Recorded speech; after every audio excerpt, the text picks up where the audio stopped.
দেখো এখানে কাজ, দেখো কি অবস্থা। আমি বলেছি মাথাটা আঁচড়িয়ে চুলটা বেঁধে দেবো, তারপর বলছে না আমি একাই বাঁধবো, তার জন্য দেখো মাথা আঁচড়াতে বসেছে। আর এখন যাব আমরা তবলার ক্লাসে, তো তার জন্য রেডি হতে হবে। আর দেখো চুলের কি জট পেকেছে।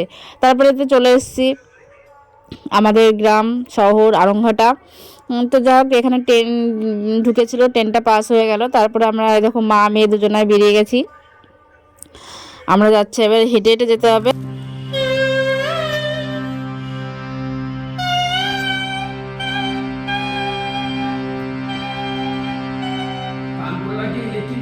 আমি তো পুরোই অবাক যে একটা জাম পাতা দিয়ে কীভাবে এত সুন্দর করে বাঁশি বাজাচ্ছে।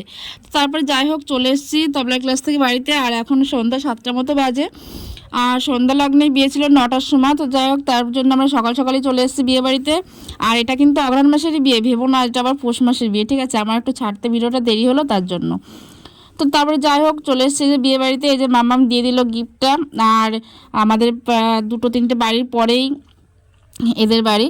তো খুব সুন্দর লাগছে দেখো। আর ওকে আমি বলছিলাম যে তোকে কে সাজিয়েছে, মানে অর্পিতাকে যে পড়ায় উৎসা, সে উৎসাহ কিন্তু ওকে সাজিয়েছে। মানে হচ্ছে পুরো মনে হচ্ছে যে পার্লারের লোক এসে সাজিয়ে গেছে, এত সুন্দর করে সাজিয়েছে। ও কিন্তু কোনো কাজ শেখে না, কিন্তু ও খুব সুন্দর পারে। দেখো হেয়ার স্টাইলটা করেছে, তারপরে মেকআপ করেছে, খুব সুন্দর লাগছে ওকে দেখতে। এমনিতেও সুন্দর, আরও সুন্দর লাগছে ওকে দেখতে। তো তারপরে যাই হোক ওর কাছে এখানে একটু দাঁড়িয়ে দাঁড়িয়ে কথা বলছিলাম, সবাই কথা বলছিল, মানে গ্রামের সবাই ছিল। খুব সুন্দর লাগছে ওকে, আমার তো খুব ভালো লাগছিলো দেখতে। মানে সবাই বলছিল যে খুব সুন্দর সাজিয়েছে, মানে পার্লারের মানুষও মনে হয় এত সুন্দর করে সাজাতে পারে না, মানে এত সুন্দর করে সাজিয়েছে ওকে। যেরকম প্রয়োজন মুখের সঙ্গে ঠিক সেরকমই মানিয়েছে। তো তারপরে যাই হোক এদিকে বিয়ে কিন্তু 9টা 10 না কত একটা লগ্ন ছিল, সেটাই বিয়ে।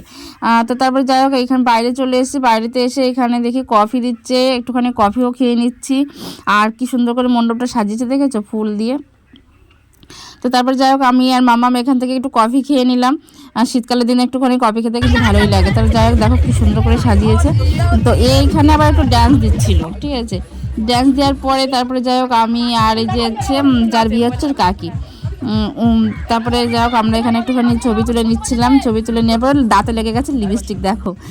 তো তারপরে যাই হোক এখানে দেখো লেপ কম্বল, শীতকালের দিন যেহেতু সব তো দিতেই হবে, সব দিয়ে দিয়েছে। আজকে মানে থাকবে না, আজকেই যাওয়ার জন্য খুব ব্যস্ত হয়ে গেছে।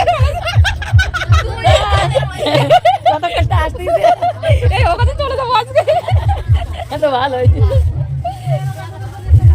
এত বছর থাকে গেলে আমাকে দেশে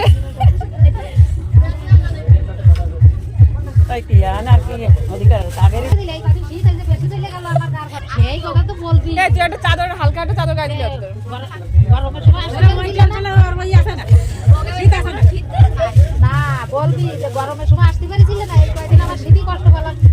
না না, সামনে পুরো শীত পড়ে রয়েছে, এখনো শীত নাই, সামনে সেই লাগছে।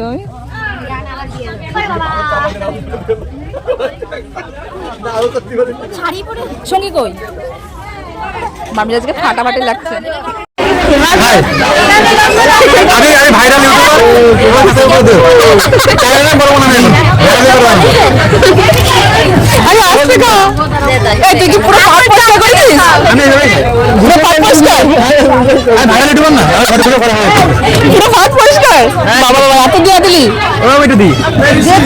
এখানে খেতে বসে গেছি আমি, মাম্মাম আর মামি আর বুনু।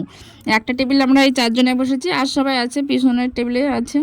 আর এখানে কি জন্য আমি একটা বলছিলাম জানো তো, অর্পিতা থেকে এদিকে তাকালো, তারপর যাই হোক আমি ভুলে গেছিলাম।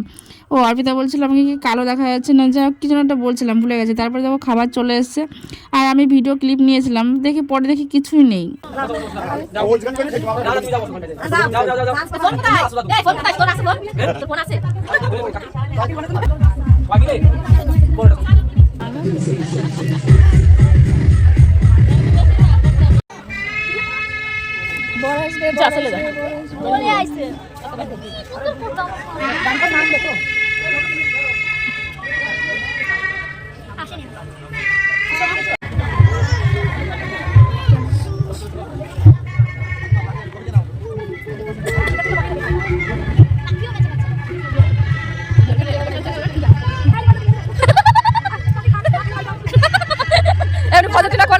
পদে কোনো ট্রেনে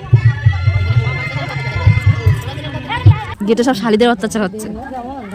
বরণ হয়ে গেছে, বরণ হয়ে গেছে, বরণ হয়ে গেছে, এখন শালিদের অত্যাচার হচ্ছে।